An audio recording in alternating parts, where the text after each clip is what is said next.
بسم اللہ الرحمن الرحیم۔ مدینہ منورہ عہد مملوکی میں ممالک نے جب ایوبیوں سے حکومت چھینی اور مصر پر ان کی حکومت قائم ہوئی تو مدینہ منورہ کی ولا ممالک مصر کی طرف منتقل ہو گئی۔ یہ دور سن 652 ہجری 923 عیسوی کا تھا۔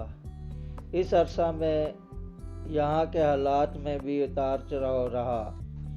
امن و امان میں اضطرابی اور بدحالی کی کیفیت رہی۔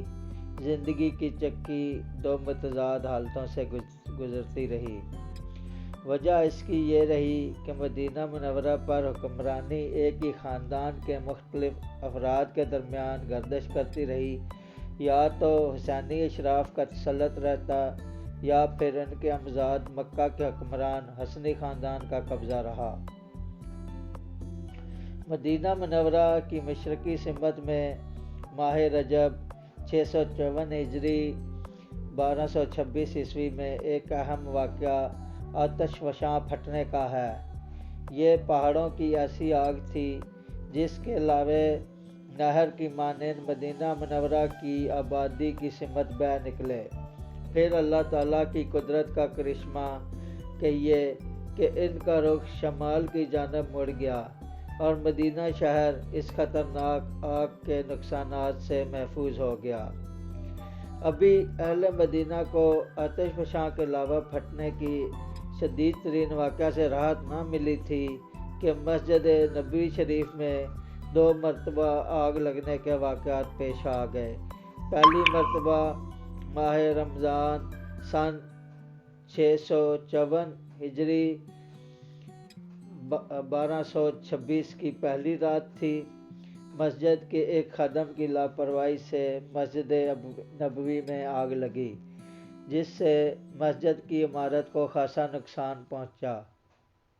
تاہم معتصم باللہ عباسی خلیفہ نے بہت سا سامان و زر اور تعمیری سامان روانہ کیا تاکہ مسجد کی از سر نو تعمیر ہو جائے۔ معتصم کے اس تعمیری کام میں ممالک کے بعض سلاطین نے بڑھ چڑھ کر حصہ لیا اور اس طرح مسجد نبوی شریف کی از سر نو تعمیر ہوئی۔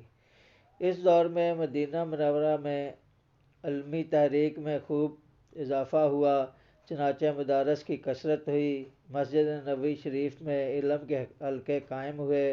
بالخصوص اخیر کی 2 صدیوں میں یہاں بڑے بڑے اہل علم آئے، مثلاً ابن فرحون، حافظ العراقی، علامہ سخاوی، مورخ سمہودی وغیرہ وغیرہ۔ دوسری بار مسجد نبوی شریف میں آگ آسمانی بجلی کے گرنے کی وجہ سے لگی۔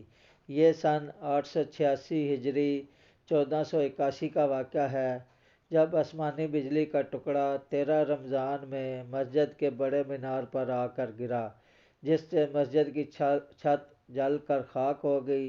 چنانچہ سلطان نے بہت سا مال و زر اور ضروری سامان مدینہ منورہ بھیجا، جس سے مسجد نبوی کی از سر نو تعمیر عمل میں لائی۔ اس دور میں مدینہ منورہ کے حالات میں اطمینان و سکون کی فضا قائم رہی اور حالات اچھے رہے۔